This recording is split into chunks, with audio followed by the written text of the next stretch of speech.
Hello, everybody. Welcome to the Fandom Post Radio podcast. I am your engineer and apparently podcast mom, Kate. And joining me this week is Brandon. Mother. That is no. I was trying to call you guys out for like 2 podcasts ago. Yeah, I figured. That I'd been holding on to for a while, but no. And you immediately regretted it. Mm-hmm. Now I'm just full of regret. Kestrel's here. I'm here. Mark's here. Hey. He's dead. Yeah, I know. I was gonna say something, but then you guys ruined it so bad for me, and I didn't want him to have to suffer the daddy jokes. And Kane is here. I'm used to being the old man in the room. It's fine. Hey, mommy. Oh no, this is all bad. You did bad. This. You guys did it for. You were the one. Okay. Anyway, anywho, we're here to talk about the spring 2026 anime winter 2026. Winter. We're still in winter. It is very. It is snowing today here. It is 8 degrees here today. And we are going to talk about anime. Do we have any news to talk about? Yeah, I got a few things that were worth talking about. Is it the Gundam cast for the Netflix movie? I almost put that on there. I almost put that on there. Okay, we can talk about number that 1, baby. Right, yeah. All right. I'll add that in while we're talking about the other ones. Okay, so first piece of news, on New Year's Eve, Kaguya-sama had a new special, which people suspected, based on some of the pre-release material, that it would be skipping a lot of the manga, and indeed it did. They announced when it was released that there would be just one more installment of the Kaguya-sama anime in the form of a feature film, and it would be completely anime original. So, very bizarre after sticking very closely to the manga for 3 seasons. It's going to be written by the mangaka, but yeah, super weird. Yeah, that's strange. Unfortunate. Yeah. I guess it just wasn't pulling in numbers or interest or money or it seemed very popular and successful. I mean, would it get 3 seasons and a movie if it wasn't? Right. I mean, maybe interest fell off since then. Who knows? Weird. Yeah, I feel like I don't think I'm outside of a circle that would talk about it, but I have heard nothing about it since the series stopped. So. Yeah, I mean, this 2-episode essentially special was the first Kaguya-sama material we've gotten since 2022. And the manga's been over since, I think, before then. So, yeah, there hasn't been much content, but it's just weird. I mean, all my friends watch it and talked about it, but yeah, I don't know how popular it is in the grand scheme. It seemed like it was pretty big in Japan, but it's possible that they just didn't think the latter half of the story had as much episodic appeal, because kind of the big turning point happens at the end of the previous material that was all very faithfully adapted. Yeah, I can see that being the reason. It's like the Usagi drop of it all. It's like, all right, we gave you all the good stuff. All right, we're stopping this conversation. Just stop here. Terrible example, but it's the one that came to mind. It's like, and nothing after that exists. Goodbye. Yep. Good night, everyone. Exactly. I literally just said this to my friends like a few days ago. Like, Usagi Drop is an 11-episode original anime series. That's all it has ever been. That's all it will ever be.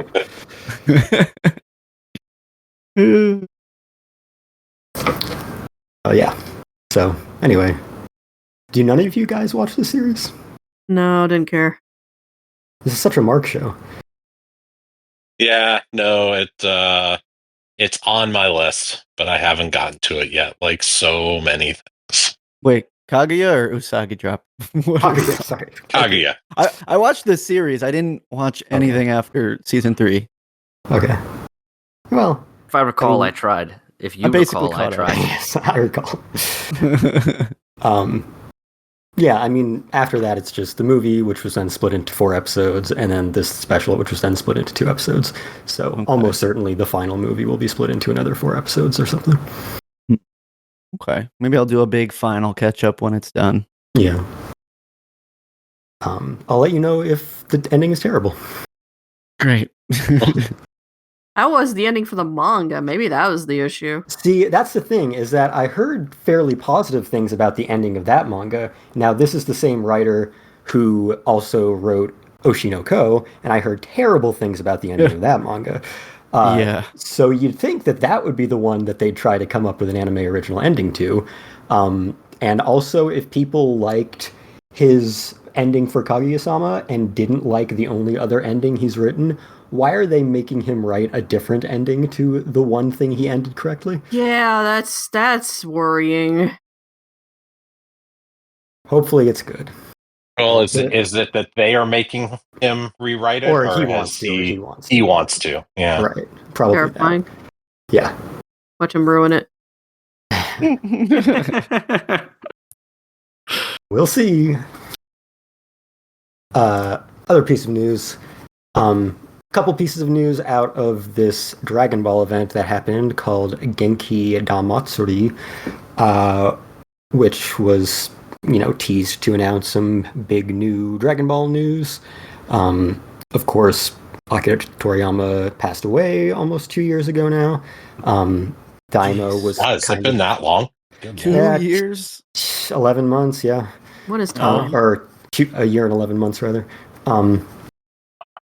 Yes, so Daimo was kind of the last thing that he really worked on, and that ended, I think, like 1 year after his death exactly, or within a day of it, so a little under a year ago.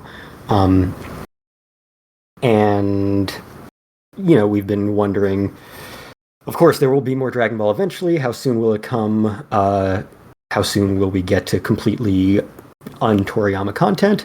But for those of you who know anything about the Dragon Ball Super manga, you might know that, in fact, there were several arcs of the Dragon Ball Super manga that continued past the point of the TV series and the Broly movie before the arc of the manga that coincided with the story of the other movie, Superhero. So there's 2 or 3 arcs in the middle of those chronologically that had not been showcased as anime. Typically, the other arcs were anime first and then put in the manga, but these ones were, in the manga. So that's stuff that Toriyama worked on with the mangaka Toyotaro. And so they announced, the big announcement was, yes, the Dragon Ball Super anime is coming back. The name hasn't been used for anime since Superhero in 2022. It hasn't been a TV series since 2018. And it's coming back. There's going to be a new arc adapting the Galactic Patrol arc of the manga, which was the next one after basically Tournament of Power. They did a panel for the Broly fight. But it's the next one chronologically, so it takes place well before Superhero. And that's coming sometime probably next year, 2027. What's coming first is they are starting back up the new Dragon Ball Super anime with a series called Dragon Ball Super Beerus in fall 2026, which will be an enhanced edition of the Beerus arc that began the Dragon Ball Super anime TV series. Now, you might be thinking, wasn't that arc of Super already a remake of the Battle of Gods movie that came out 2 years prior? And you'd be correct. So this is the fourth, if you count the manga adaptation, version of this series in a 13-year span, of the story, rather. And it appears to be more like... So kind of, Toei started this formula with Dragon Ball Kai, and then kind of leveled it up with the One Piece Fishman Island arc. This seems to be like a slight level above that, where they're going to cut it down, they're going to enhance the visuals and audio and everything a lot, re-record the lines, maybe add some new material. But Yeah, that's basically the plan for now. They haven't officially announced anything else, but if they're planning to make it really short at the end of this year and then do the new arc sometime next year, it would be reasonable to think that they might do the same for all of the super arcs. Now that Toei is a studio that makes good anime, which they largely were not when they were making Super. And it was a very hasty production, to say the least. So we might get all of Super kind of remade, remastered in this form, leading into the actual new arc of Galactic Patrol sometime probably next year. Well, I Okay. am excited for Galactic Patrol, if only because I'm contractually obligated to do so. The Beerus stuff, I guess, is it's fine. It's like that first arc there of Super did look like cold ass dog shit. So Absolutely. I actually didn't watch Super because of it. Like Right. I was like I couldn't. Yeah. I think they're aware of that, and that's why they're doing this, because they're like, we need to bring Super back, but we want people to actually watch it. So, yeah, let's make it watchable this time around. yeah, I mean, which wouldn't be a problem if the movie didn't exist. Like, you could just watch the movie. Right. And that But has, there are slight things they changed that make the movie not canon to the rest of Super. Same thing with the Frieza one. Yeah. Oh, it sucks. Yeah. Well, I mean, I guess I'd rather them do that. I don't know. It's the kind of thing where it's like, is it better for them to be like milking Super dry constantly, or going all the way back and like redoing OG Dragon Ball? Like, is that something I even want at this point? I don't know. I mean, I trust today's Toei to do that. I'd be Yeah. okay with Toei letting go. And I mean, which studio is redoing One Piece, even though that's a Toei Yeah. property that Toei is still actively making.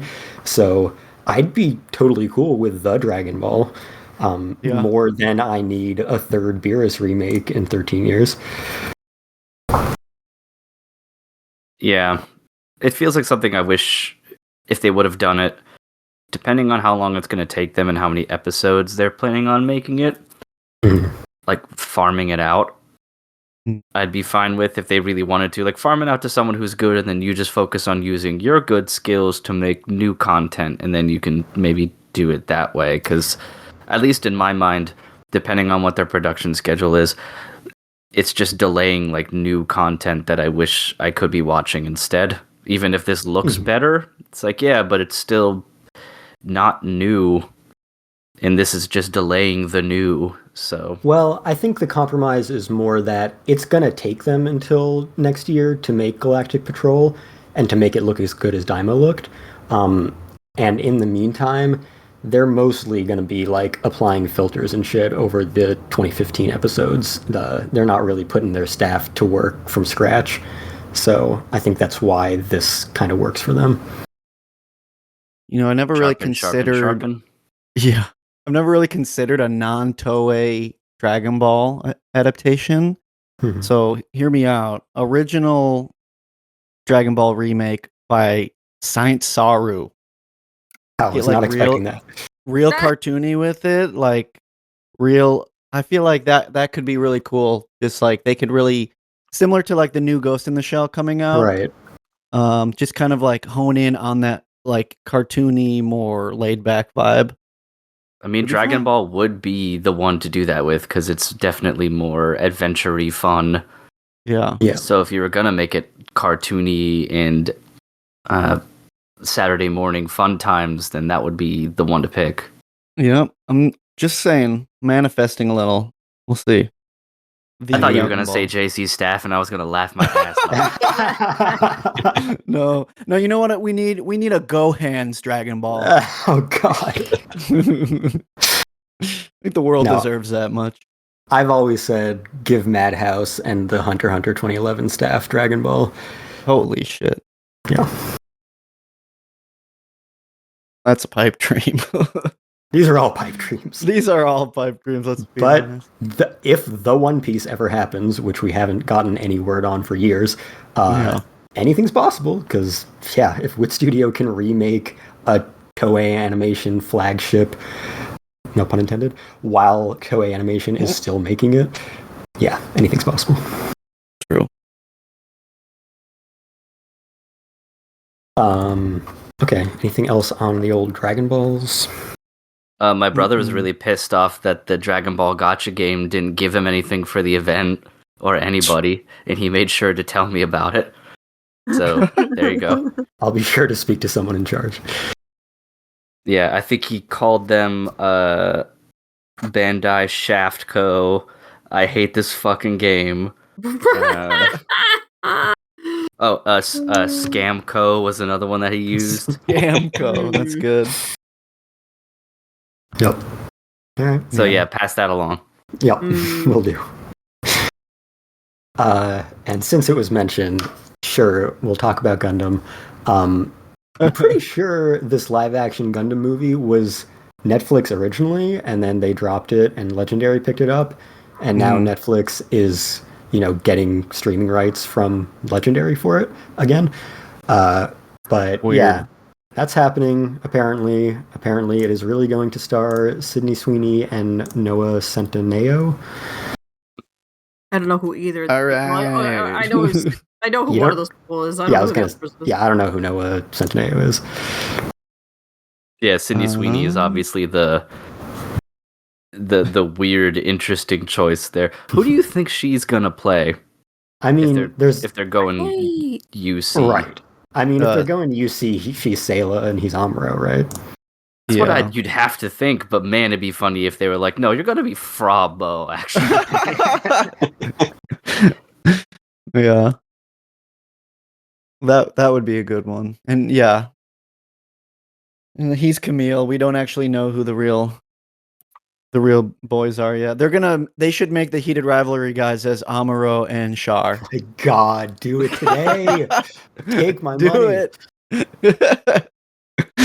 That would be worth watching. I didn't have much to say other than what a weird casting. This movie's gonna suck. Let's just believe it won't actually happen like most of these. Right, exactly.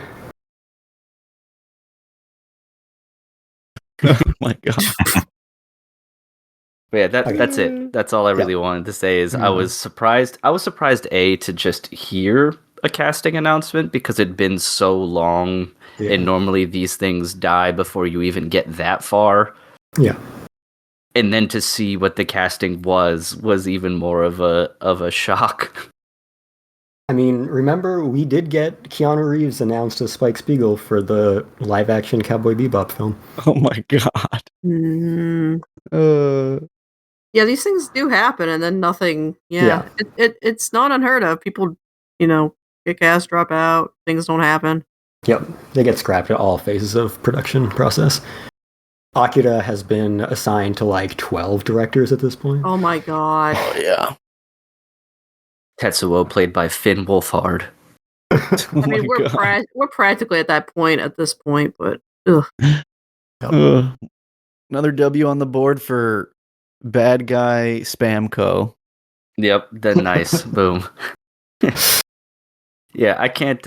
I want it to be made, if only so that I can do because I'm gonna believe this movie is dog shit until the day it's released, but do like this with a double feature of Dragon Ball Evolution, then you have to compare them. Oh yeah. You really think it's gonna be that bad? I don't have any reason to think it wouldn't be, other than it'll look a little better because technology's gotten better. But then they could rely so much on CGI that it actually ends up looking like a mess, like even worse. So that is literally the lowest bar. I feel like after One Piece, I can't write anything off anymore. Exactly, yeah. One Piece was the least likely to succeed, and it was the best one. Oh my God, that's soon. Right? Yep. Isn't that March? Yep. March, yep. Wow. Yeah. You can hang your hat on that at least. Hang your straw hat on it. Wow. Wow. Yeah, do we have any other news so No, we can that was it. not talk about this train wreck? Cool. Well then, yeah, let's head into the new season here. I know there was much hype around the return of several shows, and we have a good amount that all of us are watching together at this point. So, yeah, I mean, it's kind of hard not to tackle the big dog in the room, so we might as well just get that off of our chest right away. And let's talk a little bit about the return of our girl Frieren. And I just want to start off by saying that I know I was skeptical last episode, but so far, I think it's delivering on the hype train personally. So I guess I gotta eat a little crow, because I know I don't know if it was on the recording last time or after we were done recording, but there was so much hype about this season and how it was going to change your life forever, blah blah blah, etc. etc. And obviously, I was like, it's setting yourself up for disappointment. But really, after watching these 3 episodes, it's like we're back in prime time Frieren zone, baby. This is like, for me, this is season 1, like early levels of how much I was enjoying it. Yeah. It kind of felt pretty seamless going right back into it, which I will say I was a bit scared because of the slight staff changes. Exactly. I was definitely afraid of just not really the production changing too much, besides maybe just like a general vibe. And I was like, I hope it's not some kind of uncanny valley where it feels like it's trying to be Frieren and doesn't feel like Frieren. But thankfully, I mean, right from the jump, right from the first minute of episode 1, I'm like, I just like sink back into my chair and I'm like, oh wait, this feels really good. Yeah, we've had so many montages. Right, I know. They've made sure every episode has at least one montage. Yeah. Yeah, like, so much of what made that adaptation so special and elevated it so much beyond the source material is just the atmosphere, and I attributed that primarily to the director, Keiichiro Saito, who also made Bocchi the Rock way better than it had any right to be. So when it was announced that he would no longer be the primary director, that was definitely my biggest point of concern. He is still working in a supervisory capacity, so the idea that they've put out there and seems to be working so far is that he's guiding the new main series director and new assistant director to kind of keep it consistent with the Frieren that he envisioned. And so far, seems to be working fine. Both of those other directors did work on season 1, just not as the overall series director. And also in episode 2 of this season, the puppet show was actually designed by Saito. He actually designed real puppets, and then they had a puppet company do the puppet show in live action, and then had the animators use that as reference. So yeah, he's still definitely active. Beautifully puppeteered. Right. You could tell that there's this level of reality to it, yeah. I was curious, Kestrel, if you had any on-hand knowledge on... Because I did know that the new director had worked on previous episodes, but do you know if they have any tenure directing other series before this? This is the first series directing job for either of the other 2 directors. Granted, the first season was only Saito's second job. He's literally only directed Bocchi and Frieren. That's how good he is. So that's crazy. Yeah, that's already a stacked resume. I know. Wow. And then turned down the sequels to both of them, kind of. It's honestly a boss move. Yeah. But, I mean, if he can help guide Frieren to the next generation of directors and keep it feeling consistent, and then also go out and make something new instead of being locked into one series, and that new thing is just as good. I mean, not just as good, but on the level that makes it feel like, okay, yeah, this guy started with Bocchi and Frieren. This is a good 3rd series for him. Then that's awesome. Yeah, all the power to him. Yeah, absolutely. I have not watched episode 3 yet, unfortunately. I did not get the time today, but first 2 episodes, were great. Peak stuff. lots of already good like extra world building with the hero of the South. I thought was like really cool. Little lore addition. Yeah, I like how it's season 2 has already started adding more to the Rolodex of Frieren can name drop anyone at any time, essentially, because she just meets all of the people that are important in the world and then just dismisses most of them. Yeah. Yeah. Literally the most powerful guy of all time walks up to her and is like, join my party. No, okay. Well, the next pretty boy that comes here, you will join his party. Oh, okay. Yeah, I Like, liked I him. doubt it. He's like, oh, you'll see. Yeah. I liked him, the hero of the South. As he was there in the second episode, part of me was like, I would watch a spin-off show about him. He's got a cool Yeah. mustache and 2 swords. It was funny when they first approached the statue and it had a little mustache. I was like, is this some kind of like like Sanji's wanted poster type thing where it's like people like misremembering him all and what he looked like or something? But he was a different guy, so it didn't end up being that plot line. But for a second, Yeah. I like I thought it Stark's was. reaction to that. Yeah. So this Got is it. more episode 3 based, but it doesn't spoil anything for you, Brand. But what Mhm. I've liked about the second season, especially, and I think it's because it harkens back to the early days of the first season before we got into like the demon killing arc and the wizard test arc. Not that those are bad; those are also really great. Is you get to see a more like casual, playful side to Frieren that you didn't for a long time because she had to be a badass, mage person under various circumstances. And there's a really kind of cute little bit, Brand, in the third episode where Frieren talks about what her hissy fits are like. Oh, I love that. Yeah, and it's a really fun little piece of background on her that has nothing to do with like her skill as a mage or her travels in terms of like what was accomplished or anything. It's just she warns Stark about calling her old again and then tells him what will happen if he does it for a third time, and she just goes, my like fits are of like legendary status or something, and then they do a flashback to when she had one.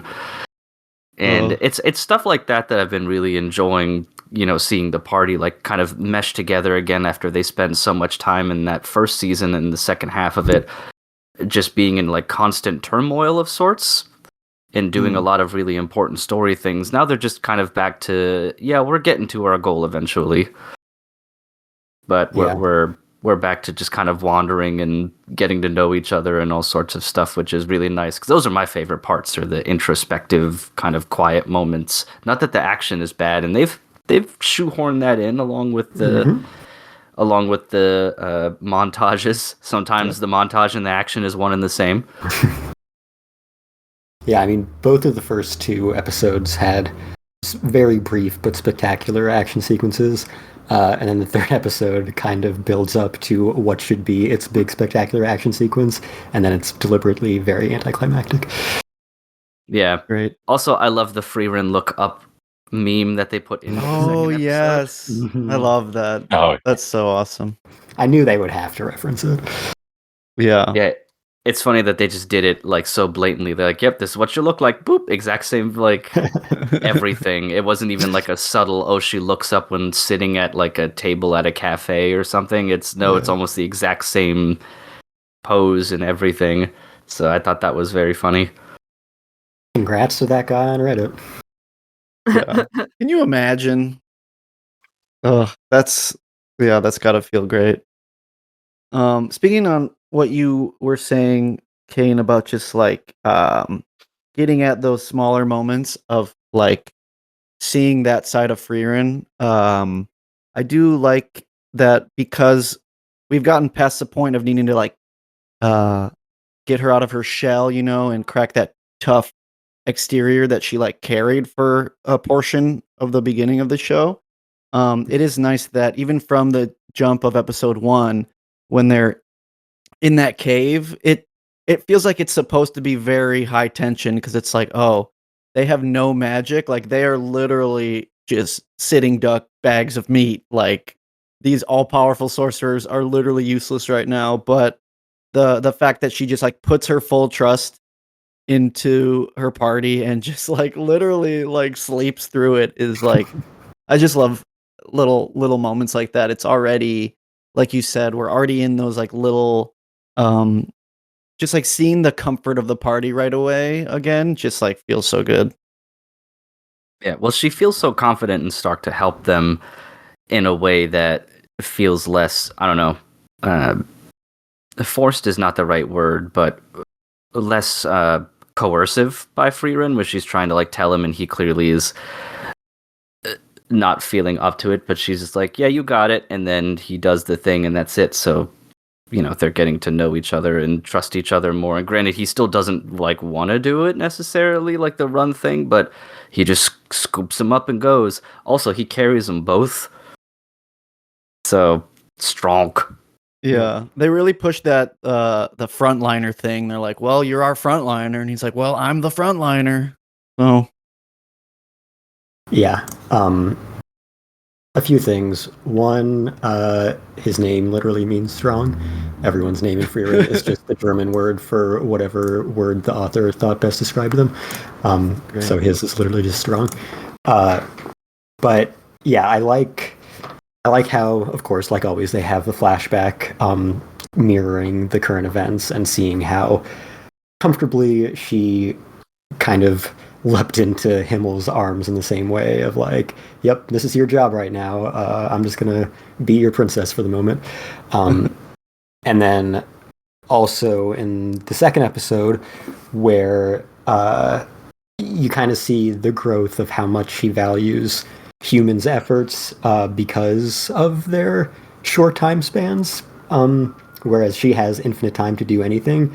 She's like, okay, I didn't want to redo the same job that I did 80 years ago, but it would have wasted that time that Himmel dedicated to it if it was just undone, so I need to go put things back how they should be. And then in the third episode, yeah, the whole conversation between Frieren and Stark, I was like laughing out loud the majority of it. So, yeah, agree with everything you guys have said. Love the character dynamics in the party, especially since, like, kind of what Kane was talking about, not only was the tone very different throughout the, Mage exam arc, but because it was a Mage exam, Stark wasn't in it very much, especially, interacting with the other two. So any material we get with him and with him in the party, especially now with Fern and him, it's definitely very welcome to see. Yeah, I really love how Stark has his own and I can't remember if this show has highlighted this at all, whether like to him as the character or to us as the audience, like distinctly. But I love that Stark has his own like hero aura about him, where every town they go to, he's always playing with the kids. Yeah. And like that's something a hero would do. He's just playing with the kids and carrying them around, and he immediately kind of gets involved with the townspeople, right. And particularly the kids, which is exactly what you would expect out of someone who's like a hero for the people, like a Himmel or whatever. Exactly. Not that Frieren and Fern should or anything like that, but that's where they always put Stark. As he's in the back, the first thing he does is find some little scamp ne'er-do-wells and then just starts throwing them around. Yeah, they definitely highlighted it in the Mage exam arc of the first season, where Frieren and Fern were off taking the exam and just left Stark by himself, didn't really expect him to do anything, and then they came back and just everyone in the village is like, oh, Stark. He's become like the most beloved national treasure of this community in the few days that they were at this exam. They're like, how long have you been here? And then now every episode of this season, every time they hit a village, within like seconds, everyone in the village knows and loves him. He's a lovable coward. Yeah. Yeah, even those moments too, where it's just like there he is playing with the kids once again. Stark making an emotional connection to a village full of strangers, like, and that's kind of like what Himmel did Exactly. and did was like he always talked to everyone in the village, and he would play with the kids and do tasks for people even if it wasn't befitting of someone who's trying to like kill this demon king. Like Stark will also just like carry your bushel of apples to your cart if you need it.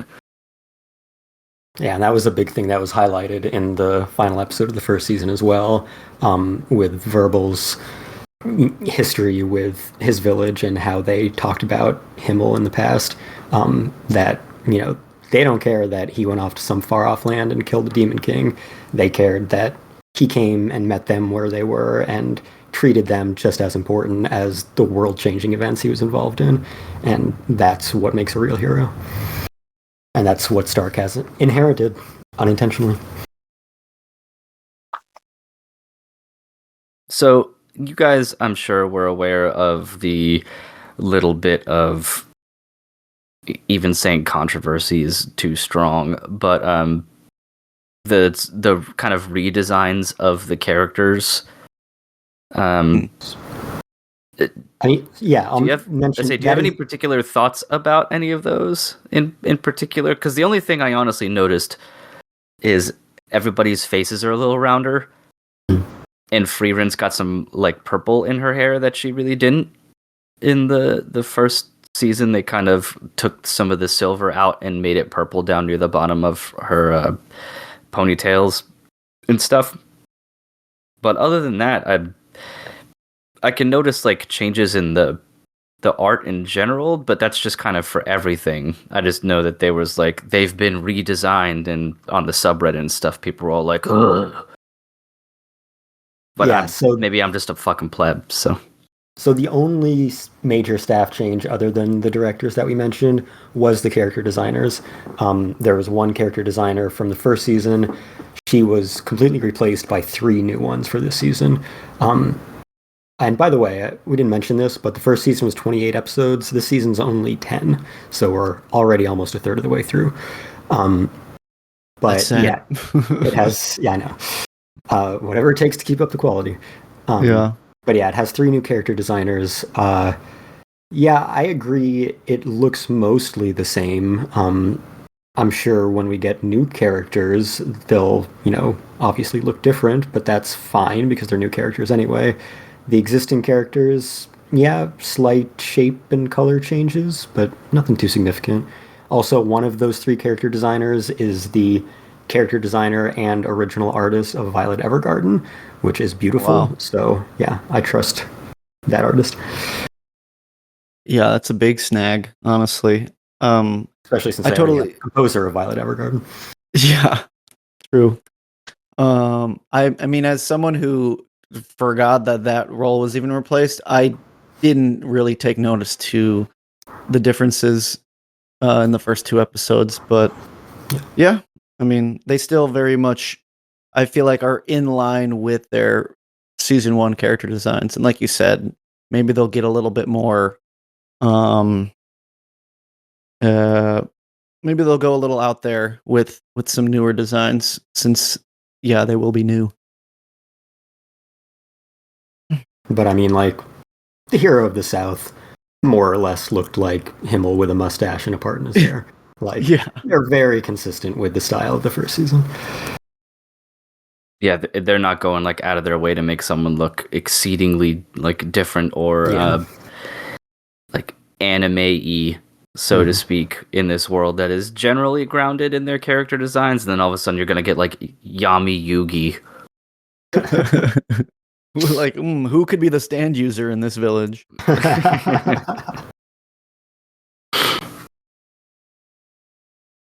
But yeah, overall, super pleased with how it's turning out. The 10 episodes is a bummer, but I do agree with Kestrel. I'd rather get 10 episodes that look and sound really great and have good pacing and all sorts of stuff than them feeling like they're obligated to do 28 episodes and then we have varying levels of quality for something like this. I will do my best to be patient and understanding, even if I want more of it.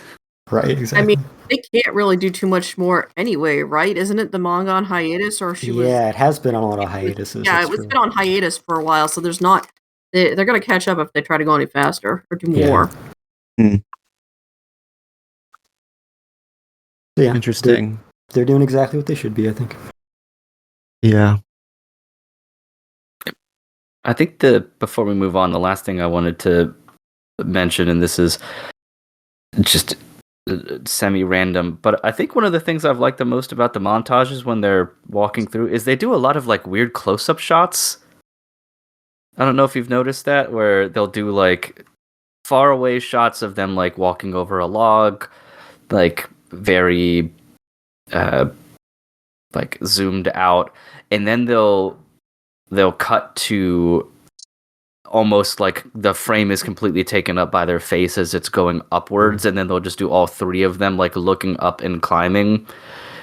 It really adds some nice dynamic to their montages where they're playing with different camera angles, like zoom levels, all sorts of things to make it so it's not just like here's them walking across a log, and here's them walking up a path, and then here's them walking down the other side of that same path. They really kind of they're mixing it up in a good way that it makes those a joy to watch, even when they're just fucking walking around. So yeah, agreed. Yeah, overall super great. So glad to have it back. Alrighty.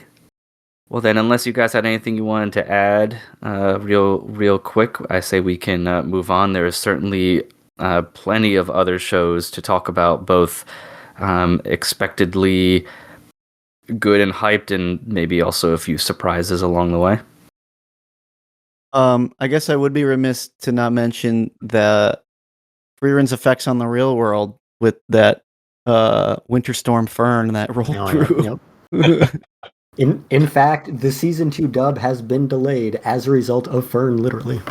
That's so crazy. That's perfect. Nice. But yeah, we can move on now. That's all I wanted. All right. Excellent. Well, let's move on to, I don't know if this is probably the second like biggest hype show, I would imagine, in the community, and that is of course the new season of Jujutsu Kaisen: The Culling Game Part 1. Yes. Kestrel, it's pretty artsy, huh? Yeah. Yeah. There's some, I was not expecting the artsy shit. I was very pleasantly surprised seeing the amount of creativity put into some of these shots, especially in, I guess it would be episode 1 and then the Maki episode in particular. Yeah, absolutely. Not even talking about the Quentin Tarantino stuff. Right, not just the Kill Bill scene. Yeah, not just the Kill Bill stuff, but in general. But I wanted to get your take on that in particular because, yeah, I don't know what the manga looks like because I've never read it, but I definitely wasn't expecting what this show has looked like so far. Yeah, I'm sure Brandon has read it, so I'm interested to hear what he has to say, but I also have not read any of the manga, and the more I watch the anime, the more I kind of have no interest in doing so, because it really seems like they're just adding so much like creative, cinematic, directorial input to the aesthetic and the presentation that just would not work in any other medium, which is exactly what I want to see in an adaptation. Yeah, I think it's very interesting because the anime itself has evolved its visual style so much, where the first season kind of had like that very like staple mid-aughts mappa look of just like a, very thick lines by the books, like shonen adaptation look, and then I feel like as we moved into Hidden Inventory and Shibuya arc, it started to get like, thinner lines, a lot more off-model kind of characters and stuff, and I feel like you said, we're bending further and further into like a more artsy territory as the show goes on, and I really am enjoying the visual direction they're going. I do think the first couple episodes of this arc reminded me a lot of the first flashback arc of the second season, visually anyways, except that portion was very bright and before everything went to shit, and now it's like very dark. But no, yeah, visually, I do agree with you, Kestrel, that it would be probably pretty tough to go to the manga at this point after what a visual feast that they have made it so far. And I think similar to the way the anime, at least for me, elevated a lot of parts. For a lot of people, the Culling Game arc isn't. I don't think it's bad. It's just it kind of feels similar to like a Hunter x Hunter arc, almost like Greed Island or something, where they have to kind of establish a lot of rules and things before it like really gets the wheels going. Okay, did anyone pause to actually read all the rules? Because I still don't know what the rules are. I did. Okay. I That's did funny. pause to read all the rules, and then I paused it as well to show Emily to be like, have you ever seen this much text on a screen at once? Yeah, and even when they tried to do that, those like jump cuts to show you like small parts of the text, like that wasn't summing it up at all. Like, No. it was a cool way to visually represent like that third episode was like the best looking like plot dump of an episode I've ever seen. Yeah, But- I'll definitely give them credit that they tried, but part of my take on the Maki episode being the way it is I think they knew that the third episode, as far as I can remember for shonen stuff, is one of the worst exposition dumps I've ever experienced. Well, Yeah. sounds like you guys are in opposite ends of that because you're kind of saying it's the best, right? Well, I think it's one of the better representations of a exposition dump you could do, Right. just in terms of like visually they weren't it wasn't just like Tengen talking for 25 minutes straight of just like this is how the rules work. Yeah. They No, at least Brandon and tried I to are in make it agreement. watchable. Yeah. Yeah, The we're in agreement. They content tried is- their best. Right. It's just Yeah. the sheer amount of info that needed to be communicated, or they felt needed to be communicated all at once, was fucking insane. Yeah. But at least and I it think- wasn't episode 1 of Fate Zero bad, where they just I was walk just around. gonna man. say it's. I wish they Holy were shit. walking around each other in circles. That's so funny. I was gonna say the Culling Game Arc 2, I think it takes a second to get its engine going because it has to do so much preamble. And I think for a lot of people, they compare it to the Shibuya incident, which to me is like one of the greatest shonen arcs there is. I think that's easily like a top 10, if not top 5, like arc in, the action shonen genre.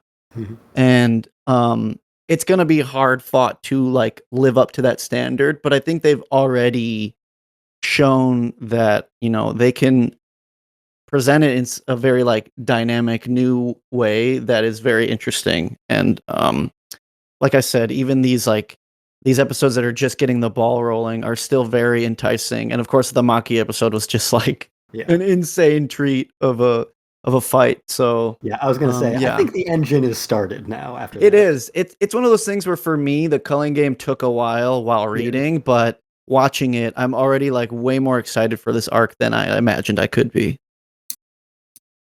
I'm sure the pacing helps with you have 24 minutes instead of 20 pages at most.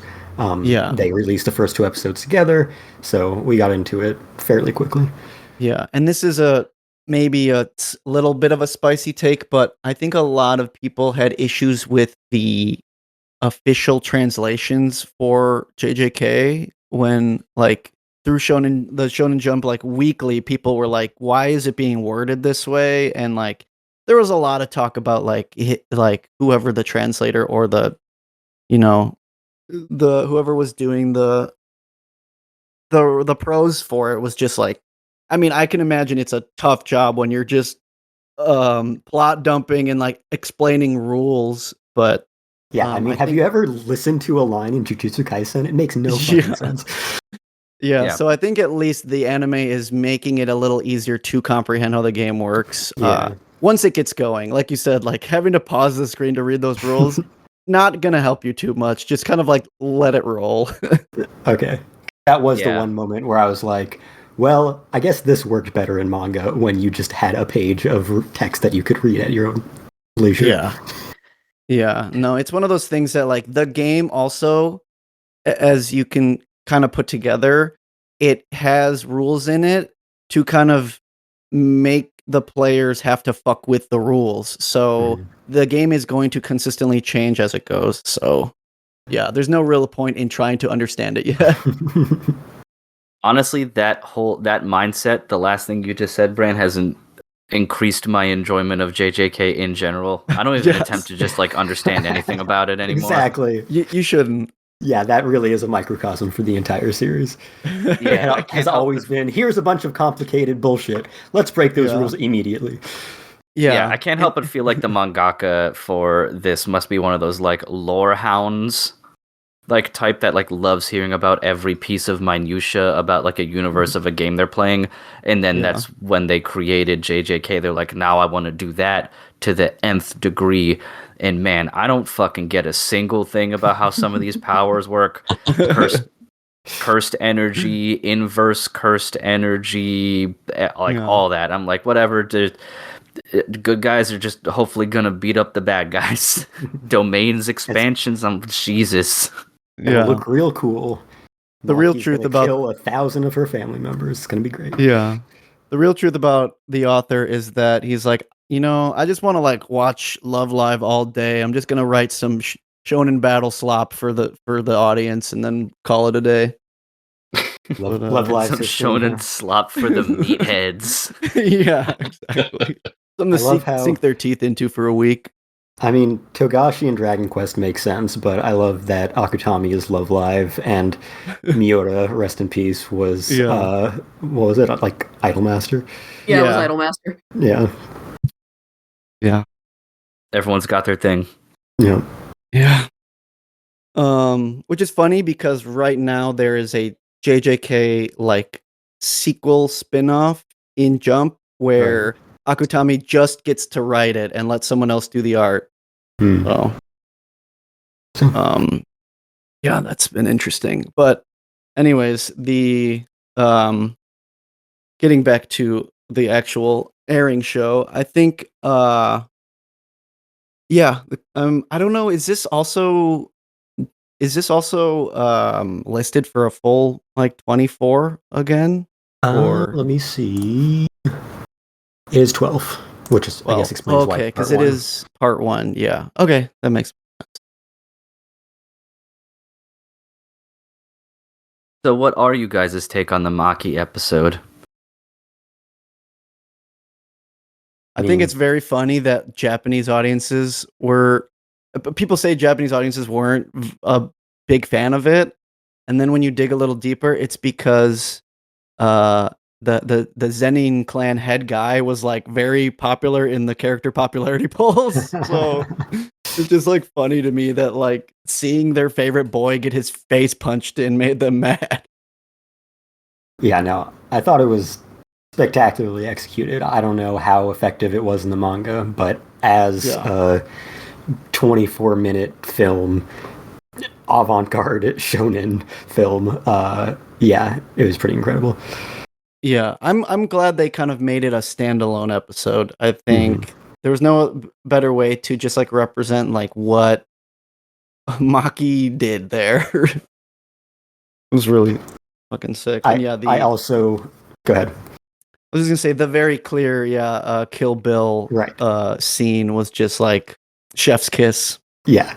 What I was going to say is the fact that this came out like a few weeks after the nationwide release of Kill Bill, The Whole Bloody Affair. Very appropriate. Oh, yeah. You're right. Yeah, I was meaning to do before we recorded some research on exactly like what the Japanese audience had a problem with, because I had seen some subreddit threads and reports were anything ranging from, well, they treated Maki's revenge like a fun, cool time, and the manga has it more tragic, which I can kind of agree with, but then others were just like, I didn't like it because the music choice was weird, or as Bran put, the favorite boy got his face completely caved in. And then the other thing I was trying to figure out, and I didn't have enough time to do this, is like, is this really a Japanese audience thing, or is this like 3 people on X with like 100 very well could be followers that. apiece? Right. Yeah. And they just got micro famous for this like hot take for a little while, and now people are just treating them as a monolith for the entire Japanese JJK audience. Because Very well could be the truth. yeah, that was the only thing that I wouldn't even call a problem in so much of just an observation, is that for what she did, it was super treated. Like they put like poppy jazz music in some of the scenes, and obviously the Quentin Tarantino Kill Bill like cool fight stuff, like it looked really good, but it was definitely she's killing her entire family and all this stuff, and it should be bittersweet, but it's mostly just like, look how badass this fucking shit is. Yeah. Right. I think But then again, I don't the really music... know if it was supposed to be tragic. 'Cause like I said, I'm not a manga reader, so I was just taking their word for it. But I was like, I don't know. Yeah. I think it is just because like the like what has to happen with Mai, but at the same time, the whole like just destroy it all thing, and then her doing just that. I mean, what else? What else did people want them to be playing? Like some really like sad. Like was it supposed to be like The Crow? And they're like they're blasting The Cure during that fight. Like no, it's like something that gets the energy pumping. It kind of felt like similar to a Tarantino homage where they've got like it's like jazzy and even like bluesy because it's got like the harmonica. It almost felt like a bebop fight scene where it's just like chaotic, bluesy, and just like like they're having fun with it because it's kind of giving exploitation film like ultra gore and all of that. I don't think taking it too seriously would have like made the scene any better. Yeah. Yeah, I think if anything, what I would have wanted a little bit is, and you got this a little bit in the end, like a taste, but as weird as this is going to sound, like maybe it's a few slightly more like intimate killings that are more maybe like horror based, because what she's doing is horrific at the end of the day. But so many of the people in this family are one step away from just being like faceless goons by the end. That they're just being killed in like a split second, except when she got to her mom, and there was a little bit more of a breath, a beat to kind of realize what was going on. So maybe something a little more along those lines. Hell, I don't know, taking more time for her to kill her dad rather than the split second it took to chop his head off would have been kind of nice to kick things off. But yeah, I feel that, but at the same time, I think it is pretty apt to portray it in the fact that like Maki was always kind of like thrown to the side and seen as like useless, nobody, powerless, and then her just like overwhelmingly destroying the whole Zenin clan is like the statement. And the fact that I love that they do the little blurb at the end where the news of the Zenin clan being like totally wiped out, and then the other like of the 3 big families are like the other 2 big families basically are like, yeah, well, we don't need them anymore. Now it's just the 2 families. Yeah, that's so funny. They just get dumped. They're just a footnote in a headline now. Right. Well, considering the family is what by that point, 2 people. Yeah. So not so much a family as just a duo. But yeah. Yeah, definitely the overall vibe I got was like, this is trying to be Tarantino, and it's doing a very good job at it. And all of those complaints are complaints that people could have for Tarantino movies, but once you get into that kind of mindset, that's the appeal. So it worked for me. Yeah. It's one of those things where it's like, you can complain ad infinitum about like what something could be. Like, but if we judge it for like what it was pretty fucking badass. Exactly. So it was the perfect version of what it was trying to be. Maybe you didn't like what it was trying to be, but it did it really well. Yeah.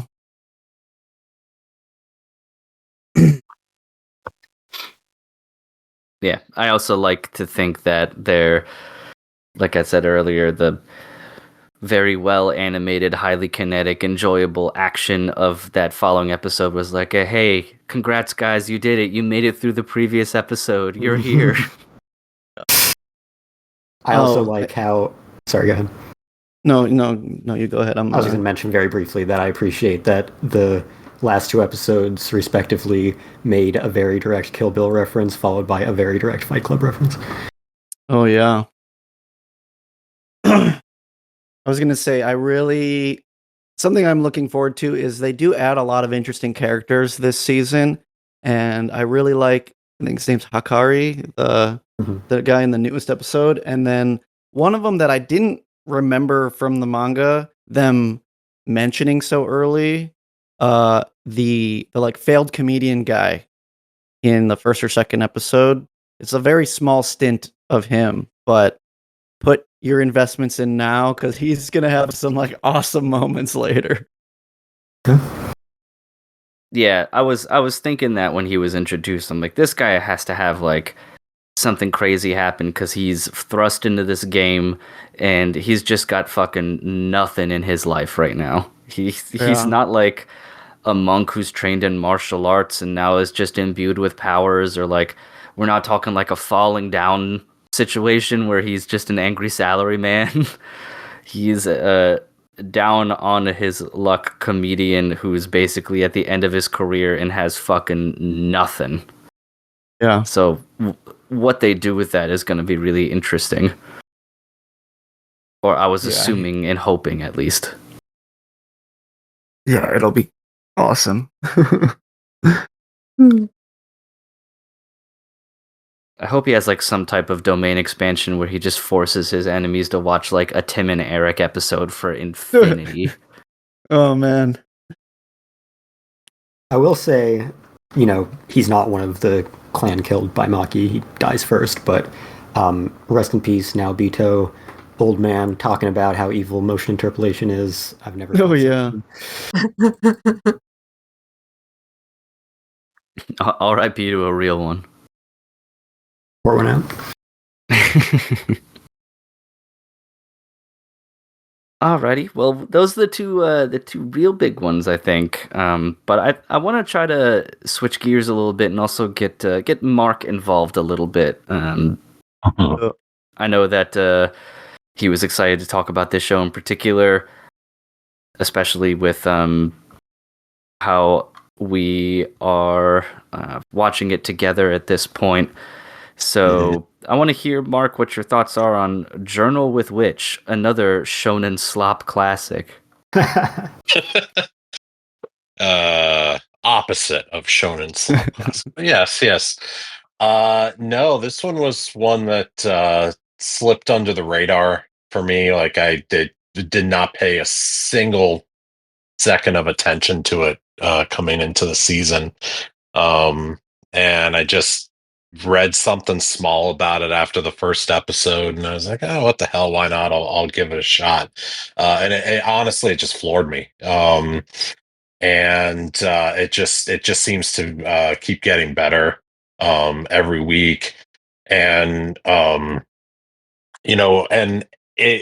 part of it is, and I know I've said this before about some of the other stuff that I tend to really, really like, is that it's just kind of not normal fare for for anime. You don't see the quiet drama very often. And what is building here, between Makio and Asa, I think is really interesting. It's sort of weirdly, because in particular Makio is so emotionally withdrawn from everything, and yet that's part of the fascination with her. And going into having the two of them trying to get comfortable with one another, and Makio, honestly, to this point, she's been sort of weirdly poignant, but at the same time, very like standoffish at the same time.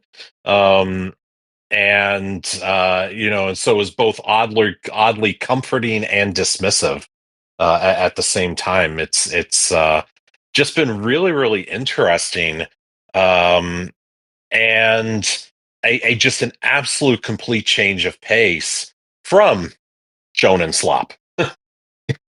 What do you think? I discovered the show in a very similar fashion, in that the only thing that I really pay attention to anymore on the anime subreddit in particular is when they release a chart every once in a while of the most popular shows of a particular season. And after, I think it was the second episode, so the second week, this show was up where Frieren and JJK were. I was like, well, that's very weird. I wasn't expecting that. So then I also saw a screenshot of it, and I really like the designs of the characters. I know we talked about it in the chat a little bit, so I figured I'd give it a shot, and I've been really enjoying it so far. I do not believe it's doing anything particularly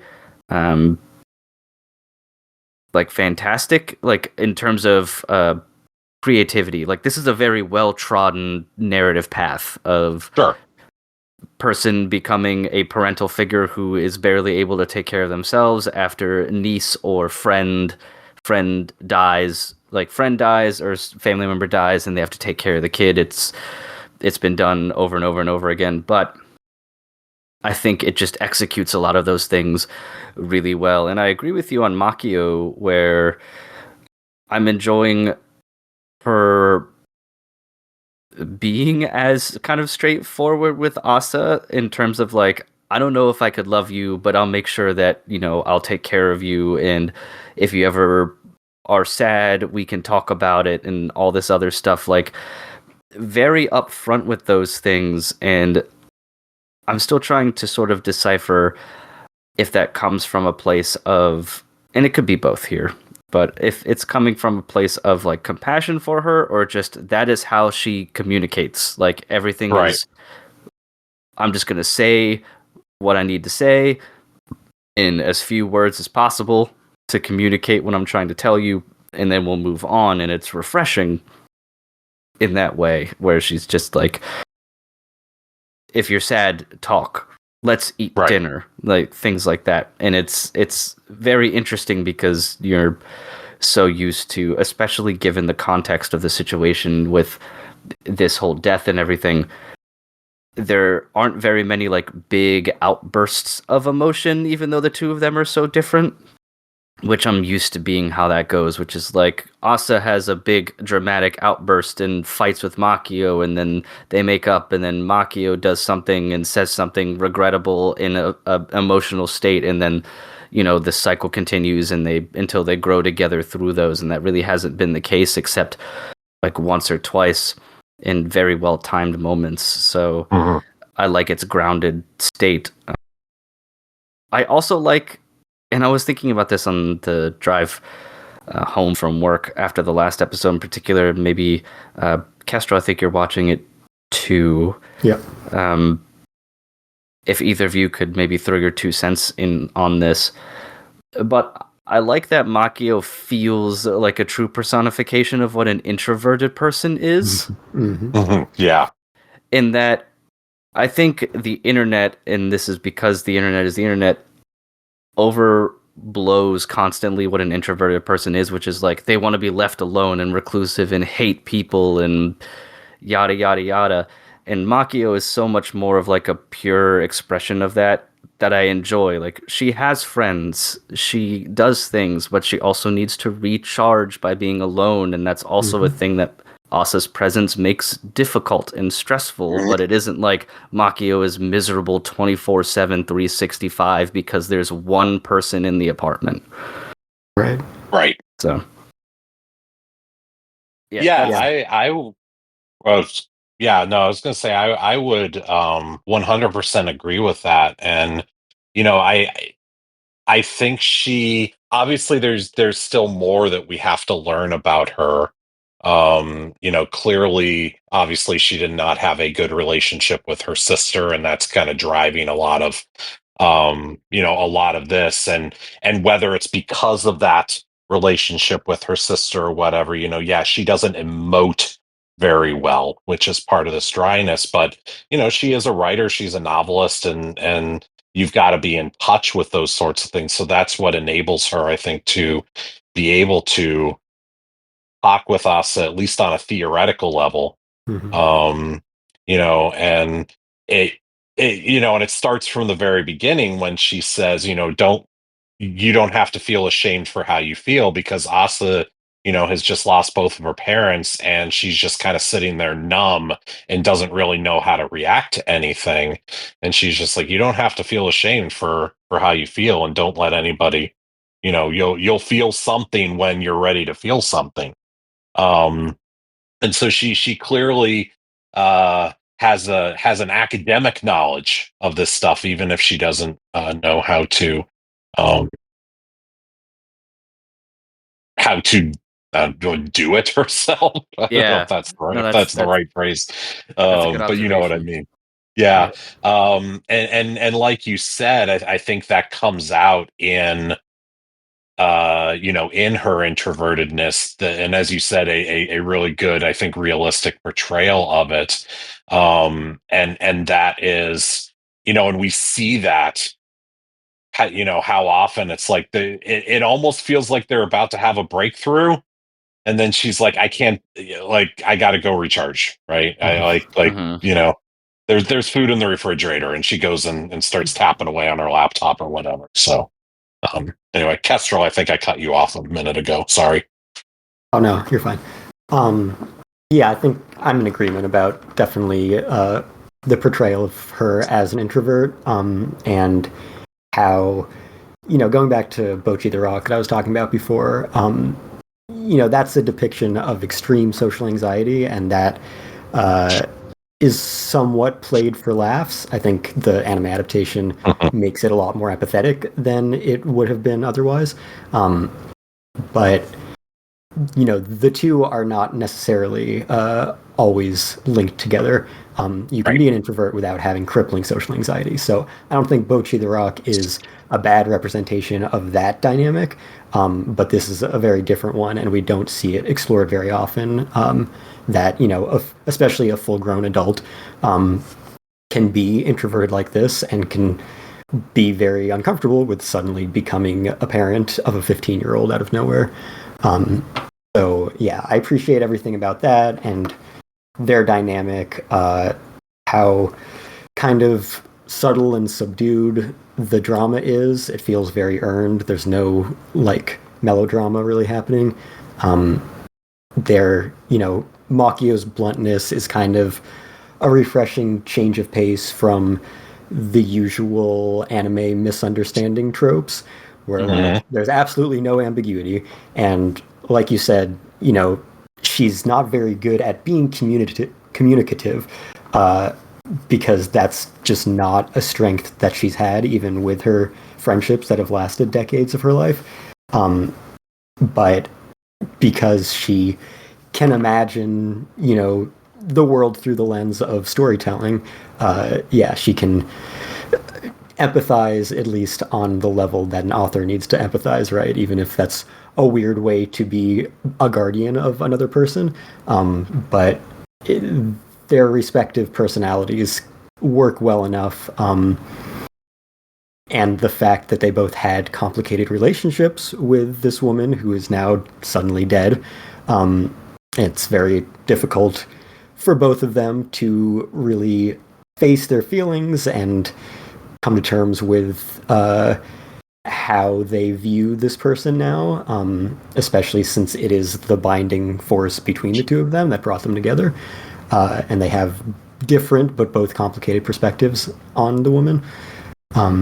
So yeah, all of those dynamics are very subtle in the way that it just approaches grief and is, it's not trying to have big moments every episode. It's mostly content with being quiet, realistic, just kind of going through life as you would do in that scenario and sometimes there are, things that really upset you in life, but for the most part, you're just kind of trying to work through it, and it's a very good character study, I think.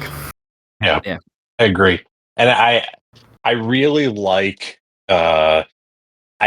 one of the things that I really like as a symbolic thing is the journal as well. Because I think it very much typifies their relationship, right? Is that it's so Makio gives her this, she has a notebook she's not using, she gives it to her and she's like, hey, here's a journal. I find it helps sometimes.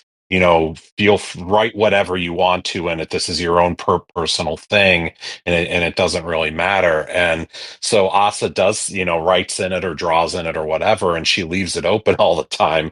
And Makio is like, you can't leave this open. If you leave it open, I'm going to read it, and these are your private thoughts. And Asa's like, well, I don't care if you read it. And Makio is just, I don't. What the hell is wrong with you? Like, what do you mean you don't care if I read it? These are supposed to be your private things. And I feel like that's just a perfect encapsulation of the fact that they are sharing this weird grief. They're sharing this weird situation. And yet they're kind of talking past each other still, while they are trying to find common ground. I think it's also a really good representation of how similar they are, because in a sense, Makio is also someone who doesn't know how to talk to people, but knows how to express her feelings in writing. And we're seeing exactly that with Asa, that she doesn't know how to talk to Makio about what she's feeling, but she can write it down for herself and then leave it open and say, oh, it's okay if you read it. Yeah. Interesting. I hadn't thought of that. But I like that. Yeah, I also like that Makio is just like, if you don't close it, I will be tempted to read it.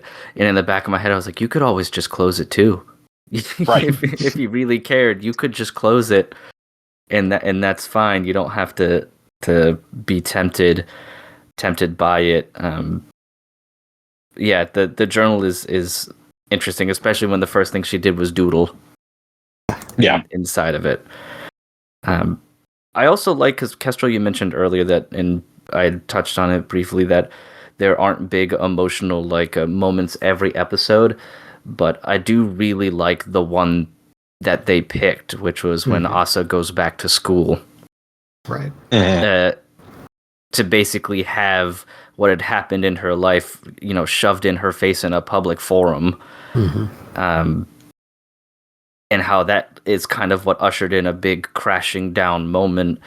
And it's just like a really great, in my mind, encapsulation of teenage life at that point, which is, if I go to school, nobody has to know what happened to me, and I can just tell them that I was on a vacation or I got sick, and everything will be normal, at least for a little bit, because I'll be around my friends and I'll be in a place, even if it's graduation, where it will feel normal. And she's robbed of it, and I think she even says, this was the last thing I had left, which was to graduate normally. And then her poor friend Emery fucks that up, which she didn't sucks. mean to. Yeah, she didn't mean to. She meant all the best, but accidentally fucked it up, which led to a very emotional phone call and a bonding moment between the two of them. So that had a really nice payoff. But I like that they chose that to be where she has Asa has a real emotional response, rather than maybe fighting Makio or just kind of having a small breakdown on the couch in the apartment. It was very much sometimes life just does this, and you're forced to deal with these highly emotional situations in a setting where you can't be comfortable with it, and it can sometimes lead to breakthroughs in how you handle those things. It led to Asa realizing how much she cherishes Emery's friendship. Makio tells her about the stuff that she went through, and even though it was very traumatizing at first, it can for better or for worse, move the gears forward when it comes to processing that. I also like that as far as it goes, it was an emotional outburst, but really all she did was kick a small trash can. Yeah. So it isn't like we had a Orson Welles like Citizen Kane situation where she destroys an entire room. But yeah, that was one of my favorite episodes and pieces of it, was going to school, and as maybe mean as it makes me sound, having her kind of be forced to be in that environment and then finally have some type of emotional release, even if it's negative, because at least I personally think that kind of stuff can be cathartic in the end, depending on how the aftermath is handled, which this show handled as well as you could, in my opinion. But yeah. Mm-hmm. Yeah, I agree. Yeah, I agree. I think and that had the effect of opening Asa up, really, right? Because she has this emotional outburst in this moment. She tells her friend to go to hell. Everything's sort of crashing down, and it kind of faces her to confront all of this. And then we get to the next episode, and she seems quite a bit better put together. She goes to high school, and she does kind of feels like she messes up on the first day a little bit, but she's at least putting herself out there. And of course, she and Emery are back together again. But it does ultimately lead to that breakdown on the couch, right? Because Emery comes back to the place, and Asa falls asleep on the couch, so Emery leaves. And when Asa wakes up,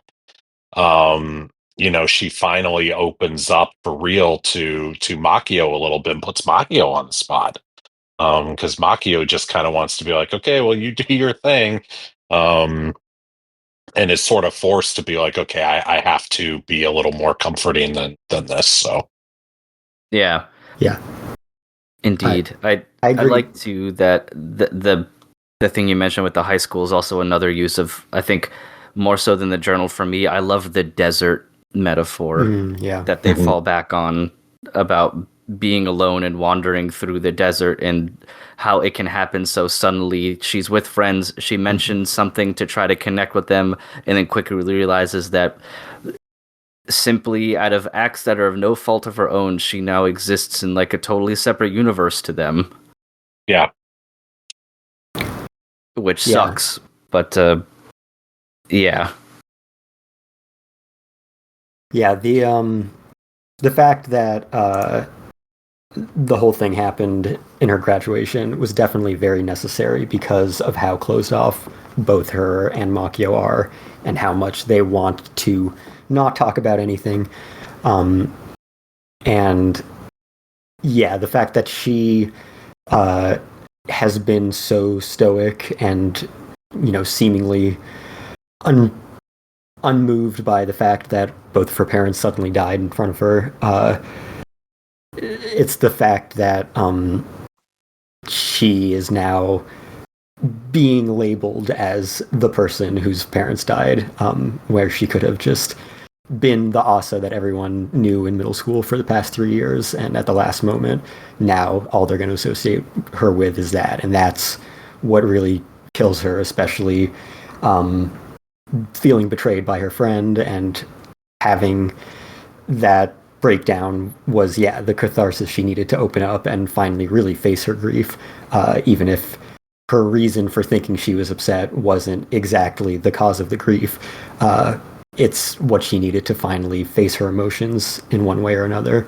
And now we're seeing subtle more developments in that direction, with both Makio and Asa finding ways that they need to address their feelings about their mother/sister and her death and their relationship. And then the fact that her first day of high school, in the next episode, she tries to make her dead parents her thing immediately. Right after it being the worst thing in the world if anyone at school knew that. So yeah, definitely a lot of development in very subtle ways. Yeah, because Lord knows what would have happened, because Makio, if I recall, was considering it. if Makio would have had to be the one to kind of sort of usher in that emotional release, given her relationship to her sister and the mom, who knows what could have happened if they just sat down and been like, all right, we're gonna have it out right here. Like, that could have been disastrous, because Makio is in no way going to be sympathetic towards her sister. She bristles at the very thought. So Asa having this sort of public experience with her emotions and trauma will hopefully be for the better in the long run. Because also, if let's say she goes to graduation, everyone's cool and she's fine, she goes back to living her life, it's like, what is she going to do then? Just bottle it up forever? Right, exactly. Until, She needed some release.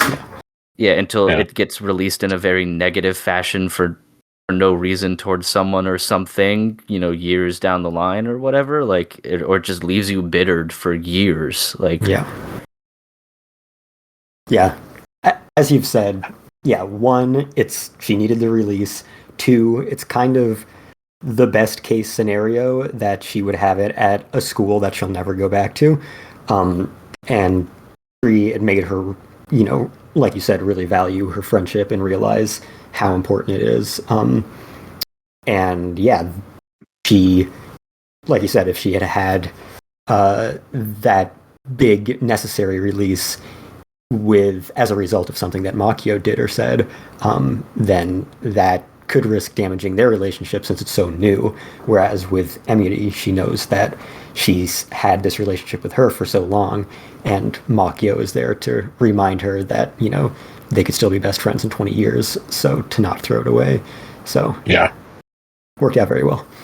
Well, and I think as well, the other part of it's not just that she didn't have the emotional outburst because of Makio. I think it was important as well that it happens away from Makio, right? Because she's heading out to graduation, and Makio's like, are you sure you don't want me to go? And Asa's like, no, it's fine. And she gets there, and when people find out that she's there by herself, they're like, your aunt couldn't come with you, like that's so weird. Like, what's wrong with her, sort of thing. But you think back to when they first met at the funeral, and Makio ultimately takes Asa in because everybody else is just kind of being shitty to Asa, and treating her, doing that false politeness sort of thing, but sort of treating her like a burden. And Makio is finally like, you know what? Everybody here sucks. You're going to come live with me. And it's just sushi's dry. Yeah, right. Exactly. Right. And so what does Makio do? How does Makio respond if she does go to graduation and Asa gets there and basically the same thing happens? Right. Everybody knows that Asa is now the girl with the dead parents, and they're treating her with kid gloves and treating her kind of with side eyes and whatnot, and she's clearly not dealing with it well. Well, then what does Makio do that's now going to make it worse? That's not going to enable her to have her outburst and therefore be able to begin to process things and move on. Absolutely.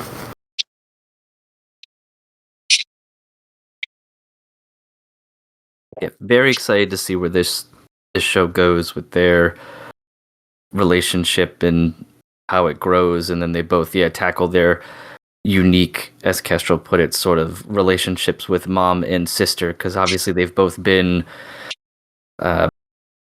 quite impacted emotionally, but in different ways. Makio more negatively, and Asa still kind of yet to be seen, but a telling instance of it was like, I don't even remember what my favorite foods were as a kid or whatever. So almost like a parent who is there physically but not like emotionally, right, in some ways. They had a brief moment there where she says something about her mom that makes Makio be like, oh, what? That's not a good parent. Oh, the whole like something about being useless or something like that. Yeah. I can't. She just like brushes it off, like, oh, that's just a normal thing that my mom would say to me. Yeah. So it'll be interesting to see how that's dug into as we move along. But, so what we're potentially seeing then is in her own weird emotionally withdrawn way, perhaps Makio is going to be a better mother to Asa than her actual mother. Of course. I'm sure that's where we're headed. Yeah. And the fact that they both have some shared trauma from the same person will help them, realize how to not be that person. Right. So, great series so far. Indeed. Is this based off a manga or a light novel or something? Yeah. Okay. It's a manga, Yeah. It's manga. Oh, cool. Ran. It's the manga's over, but it ran for I think like 6 years. That's pretty good, I think. Also, music by Kensuke Ushio always hits. Hey, there he is. Still pumping him out. Yep. Okay, well, we got time to cover a little bit more here. So the next one we got on the list is one that I'm not super familiar with, but I just like the title, which is why I put it on the list. And that is You and I Are Polar Opposites. So I'm assuming this is going to be a rom-com. Yes. I love this show so much. Well, take it away. I guess I can start. Yeah. I haven't read any of the manga of this one, but this is kind of your classic idiots in love kind of show. Suzuki and Tani are just really dumb about relationships work, but they're very honest about all of it, which is great. I was in. It was funny. The very first episode, it did not start well for me. Suzuki is very kind of spastic, and very energetic, and it was really rubbing me the wrong way. And then the moment we met him, I did a complete 180 on the whole thing because, well, as the title suggests, he's the polar opposite of her. And all of a sudden, I love the way that they work together. And absolute strength of the show, the fact that they begin dating in the very first episode. There is basically no chase here, which is really nice. Like they just jump right into it. And again, it sort of goes back to that honesty thing where they're both really kind of stupid about it, that they almost kind of accidentally fall into dating, even though they're obviously both clearly interested in it, but they're so ass backwards about the whole thing that it works. And they're just so fun, so lovable, and so stupid. And I have loved it. After the first 5 minutes or so, I've loved every single second of this series so far. Yeah, I definitely appreciate how quickly it got things underway. They both immediately established that they like each other, that they realize the other one likes them, and start their relationship. And that's what we get to experience for the rest of it. Yeah. Their dynamic is very fun. The opposites, it's kind of like almost like My Dress Up Darling kind of dynamic in a way, in that it's like, okay, here's the super popular girl who you would think would never glance at this kind of nobody quiet guy, but actually she's totally in love with him. But of course they date immediately and they're idiots, like you mentioned. So yeah, it's a different kind of dynamic than what we usually get, I think. Agreed. Just in the fact that we're immediately jumping into a relationship there, and there's, in the latest episode, I think, like, there was the other kid in class who was like, am I the only one who finds this weird? Like, everyone else is just accepting it. Am I just that shallow that I'm so hung up on status and hierarchy and classes. And I thought that was an interesting character development of this character that we probably won't care that much about after that episode. But yeah, it's an interesting thing in that environment to explore of like the people who really place value in classism of the social hierarchy versus the people who you would think care about it a lot, but really just follow their hearts and accept their polar opposite as their, love interest, as their crush. So, yeah. Mm-hmm.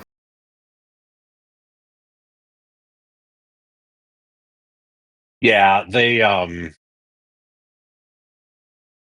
the guy who and I don't remember his name, but the person, as you said, that we met in this last episode, who's it is interesting how everybody up to this point until we met him just accepted it. Yeah. Right. Like there was no like, wow, really, Tani? Why Tani?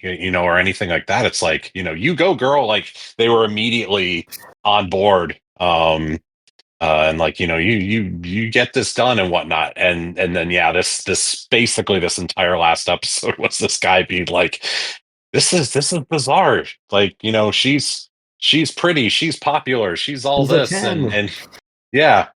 And he's just kind of there.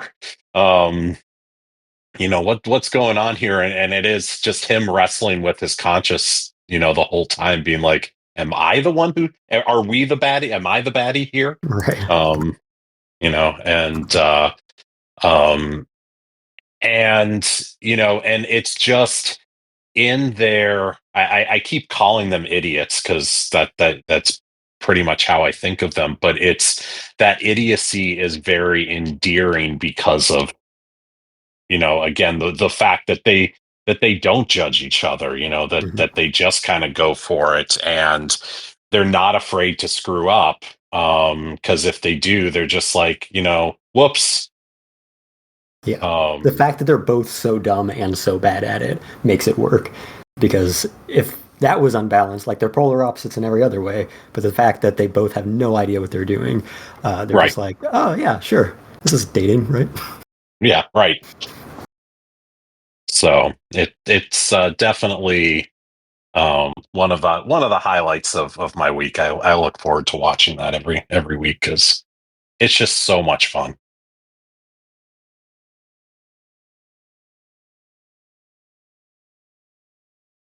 Ready. Well, let's see. Now we're kind of hitting the fun dartboard section of the show. So, is there anything that any of you guys want to talk about that you're watching in particular? We kind of hit the big ones that we've all shared, except for Hell's Paradise for the most part, since I've only watched the first episode and am very confused. So we can touch on that if you want, but I don't know if there's anything that we haven't covered that any of you are particularly passionate about, or at least want to have a little chat for. I definitely want to talk with you and whoever else jumps on board, hopefully other people do, about Love Through Prism eventually. That was a Netflix drop all 20 episodes at once show, so I've seen all of it, you've seen half of it, other people haven't seen any, and frankly, I don't think they marketed it for 1 second. No. So, yeah, I don't think anyone is aware of it for the most part. Yeah, I have no idea what this is. Yeah, so I'll just, as a little primer, it is a 20-episode original anime, very good original anime. It's a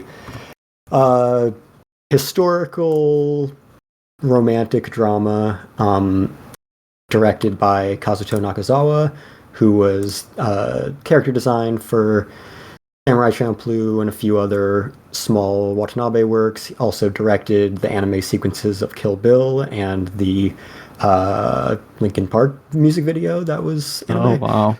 Yeah, That's the big one. That's the big one, yeah. It's just I'm listening. He's done the weird American anime stuff. but yeah, so it's directed by him with studio, and it's a series that again is completely original. It's created by the creator of Hanayori Dango, Boys Over Flowers, and it's it's one of those series that it benefits from being a streaming show in that it can be a weird number of episodes and they can be weird lengths. However, they need to be structured to tell the story it's trying to tell. So yeah, that's all I'm going to say about it for right now, but I hope to talk about it with some of you guys in a later episode. Yeah, cool. The images for it are giving Anne Shirley a little bit. Yeah, see that aesthetically. I mean, it is. That's right. Anne Shirley is Canada, isn't this? This is England. Yeah, Anne Shirley is Prince Edward Island. So yeah, but yeah, it's England, early 20th century.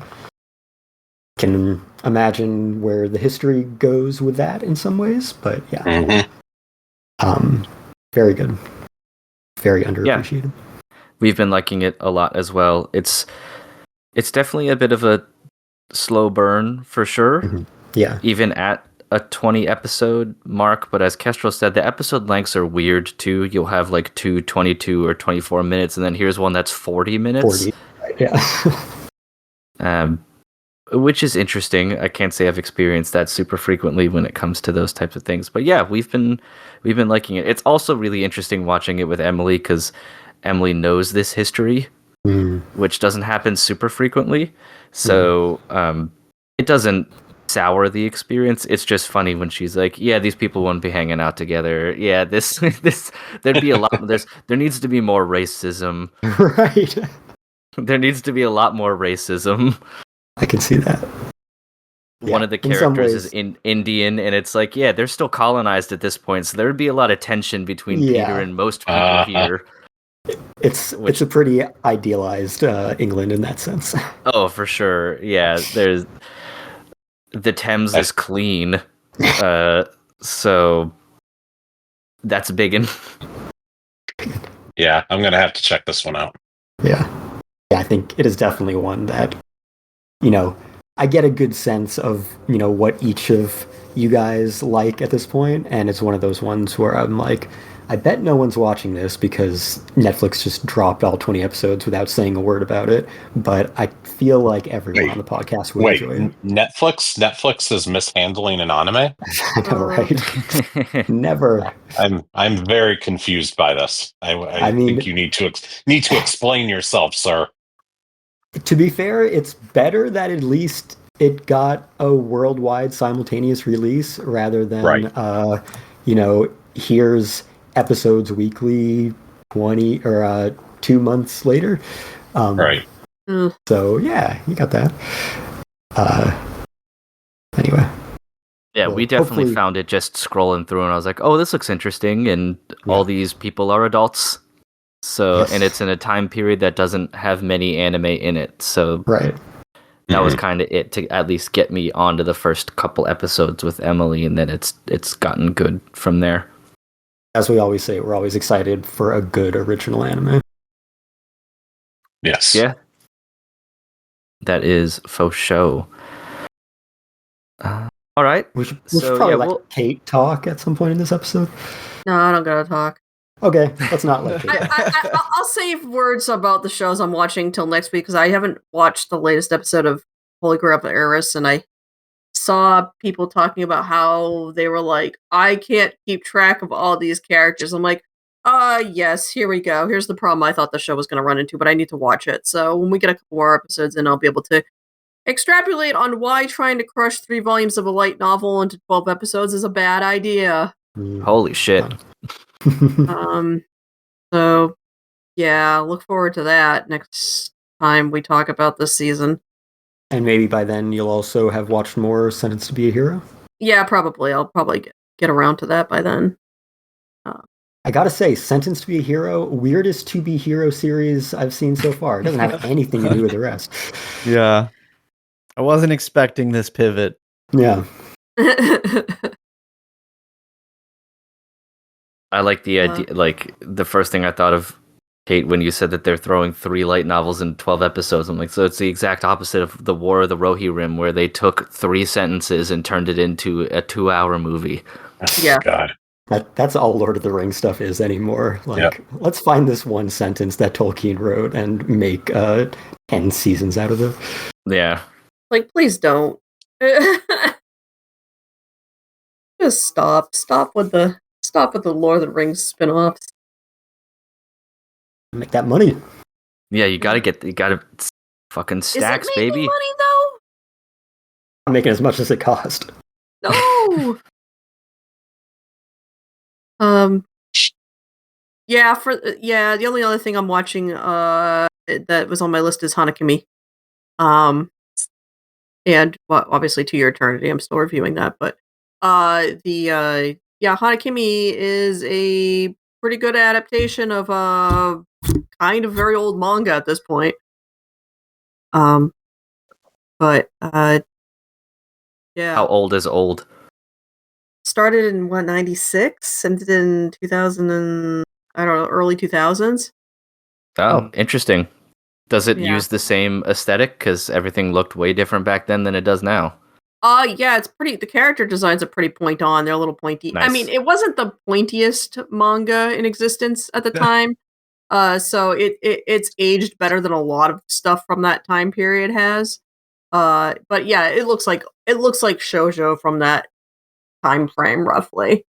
I was really concerned about how the character dynamics, because a lot of that stuff was not going to age well. I mean, the whole plot is girl stalks guy so much that she decides to move from America to Japan and disguise herself as a boy to enlist in the all boys school that he attends. Oh yeah. Holy shit.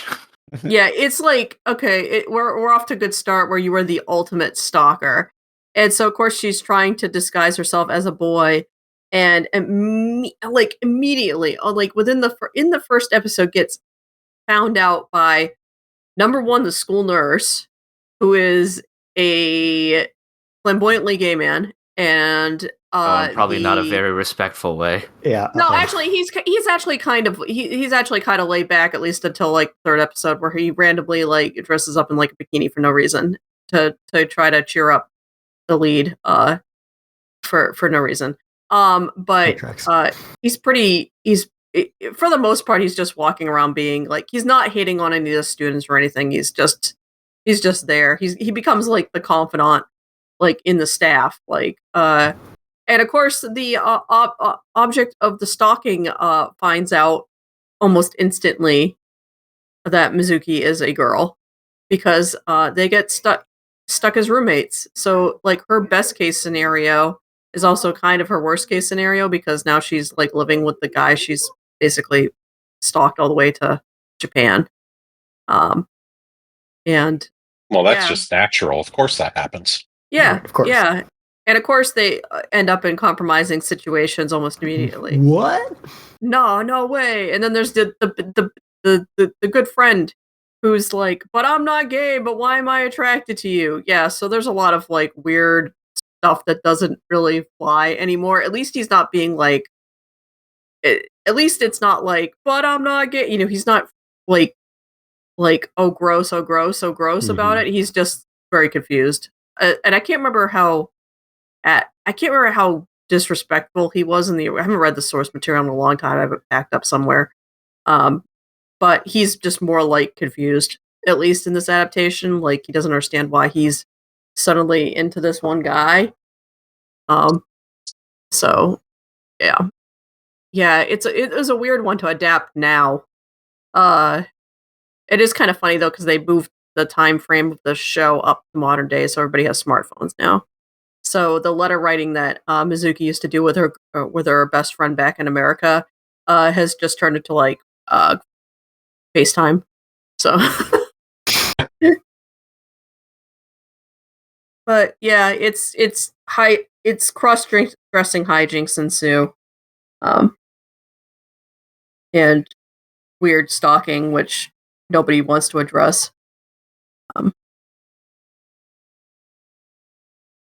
But if it's funny, it's not stalking. That's the if it's a girl doing it, it's not stalking. So Right. you know, that's what I always tell my students. It's tone matters, because your average romantic comedy with a slightly different soundtrack becomes a stalker movie. So mm-hmm. That's true. You take some of those songs out and you put some like Morrissey in there, and we've got trouble. Forgot you were a writing teacher. I feel like that helps your appreciation of Journal with Witch even more. Oh yeah, very much so. We writers are really good about writing writers. You know, because it is the most noble of occupations. Clearly, of course.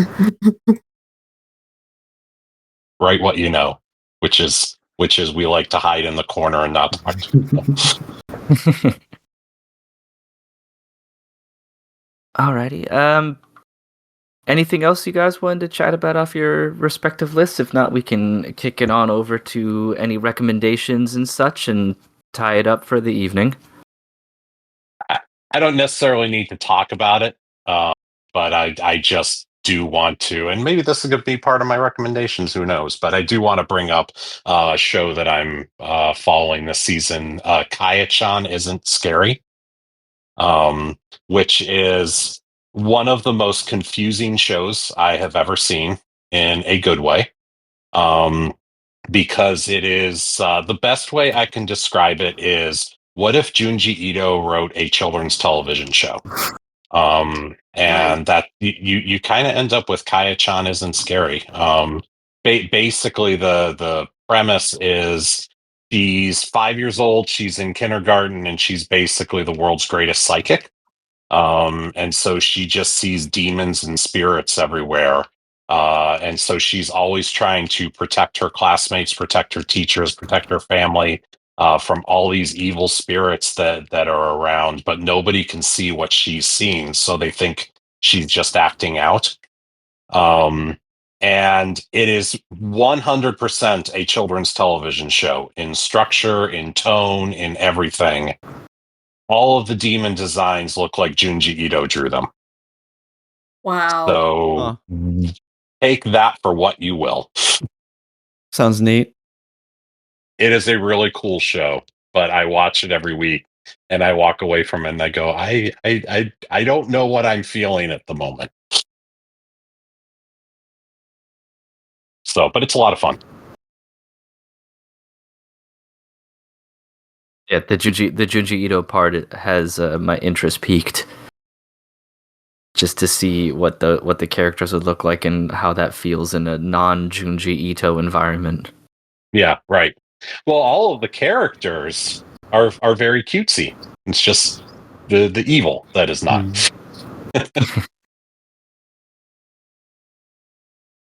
Alrighty. Anyone else? Watch Frieren. Yeah. I knew he was going to say that. That's the recommendation from the podcast as a whole. I feel like I'll probably want to talk about... I fully concur with Watch Frieren. Definitely. I'll probably want to talk about Fate Strange Fake later. I feel like it's still in that like first couple episodes of Fate mode where like all the players still need to gather, sort of. So, but first time I've been like pretty hyped for a Fate in a long while. Same. I probably should have like rewatched the like episode 0 like extended episode, because I definitely like went into the first episode like, oh man, this is like kicking off right where it left off, and I don't remember what happened. Yeah, it's kind of weird that it's like 2 years later, and episode 1 of the series completely requires you having seen this TV special from 2 years prior.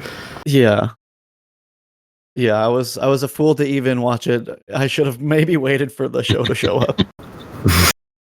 But yeah, no, I think it's going to be a good one. And I mean, it's set in America, so like, there's going to be some bullshit.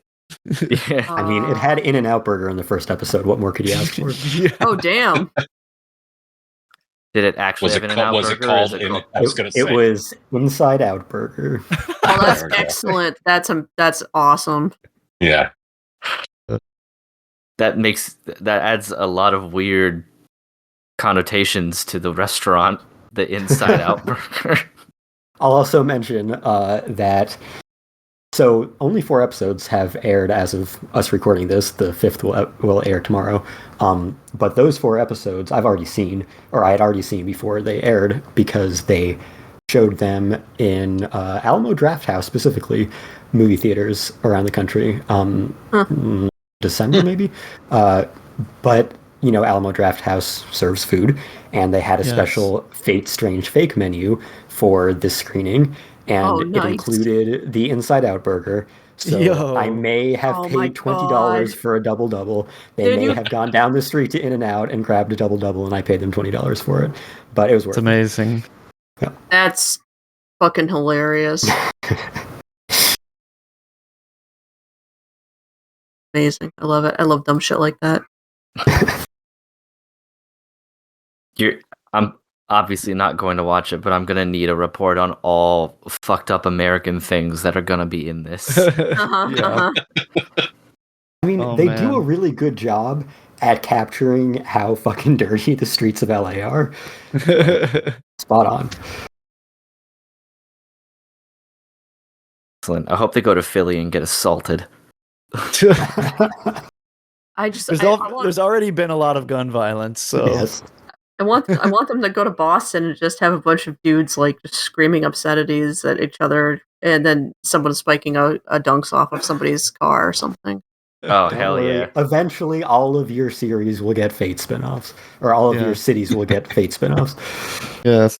Instead of Pat and Gino's, it's like Dan and Bono's cheesesteak sandwiches. Awesome. Alrighty.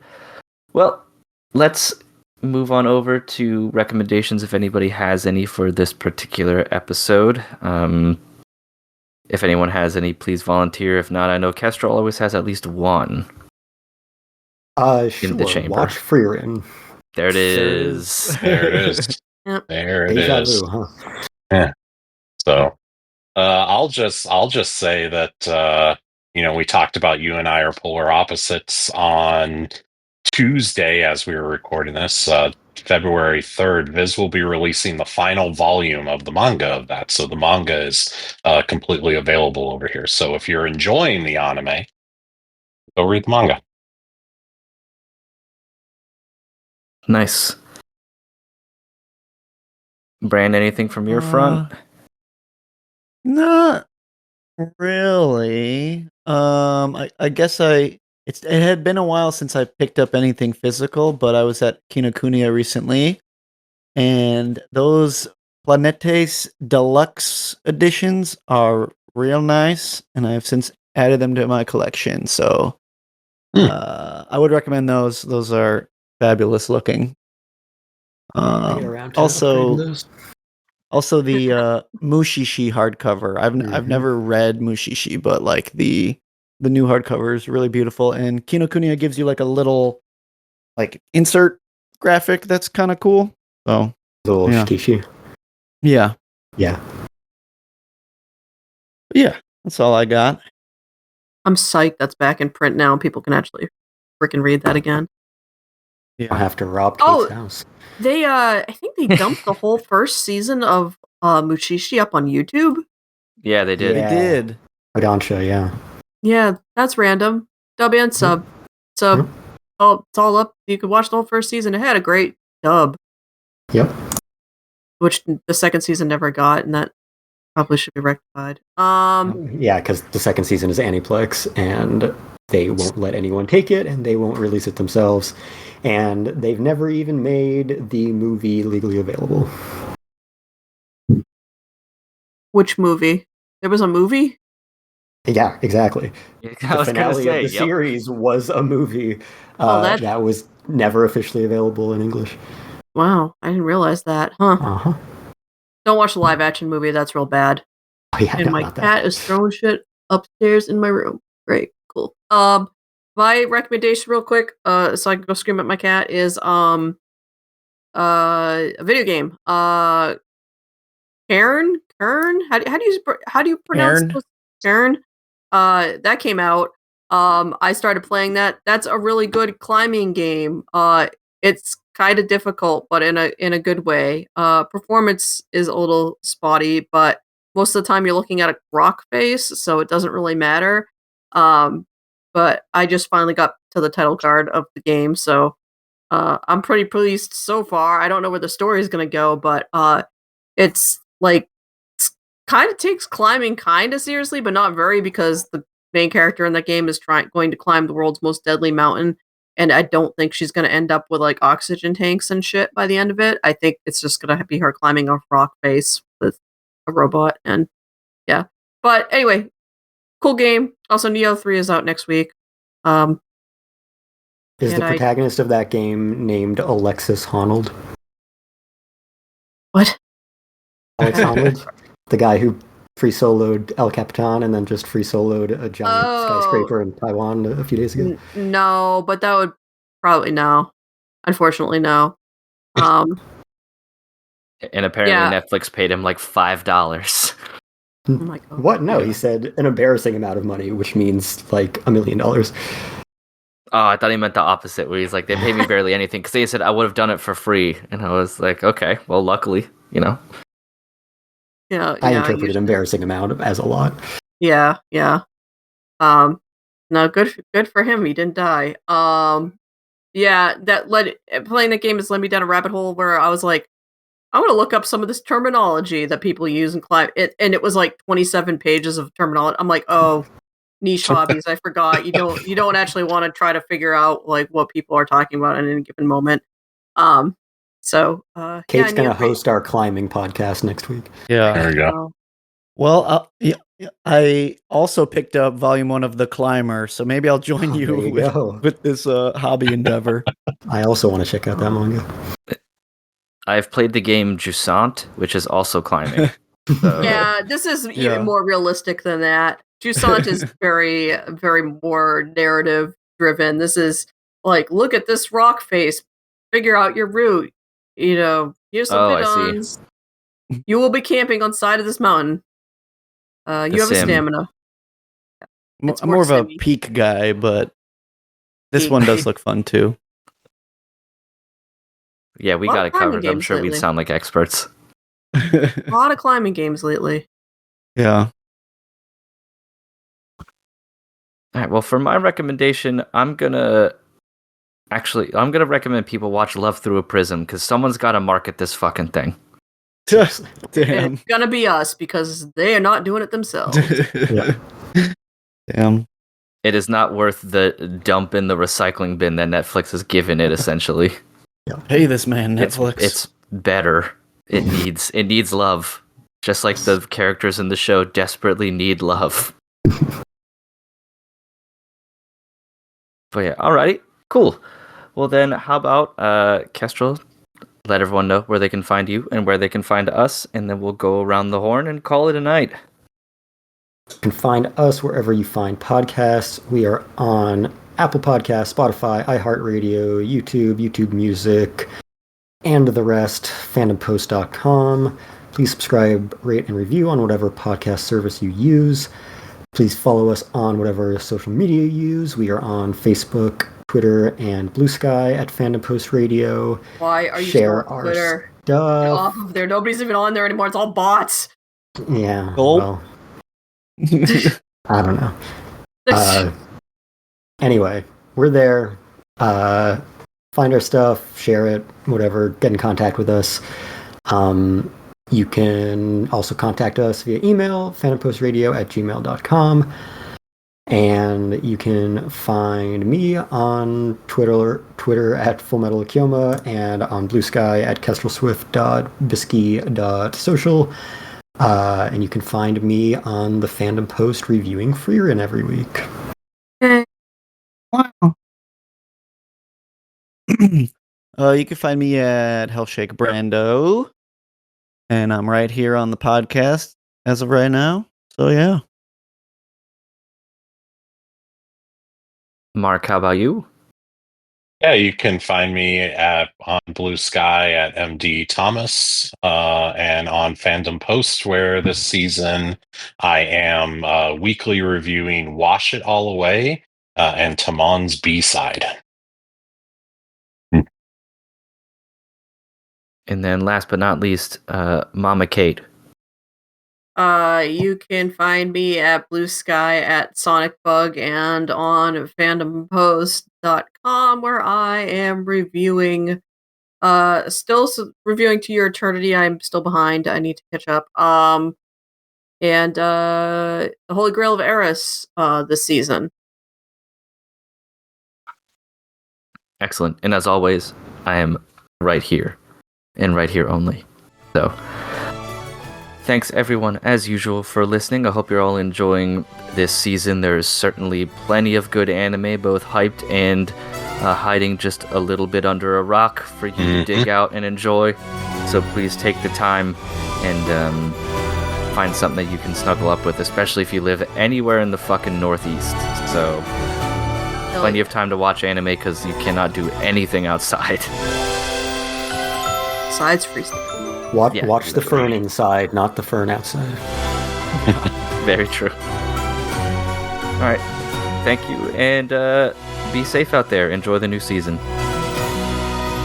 See ya. Bye bye. Bye.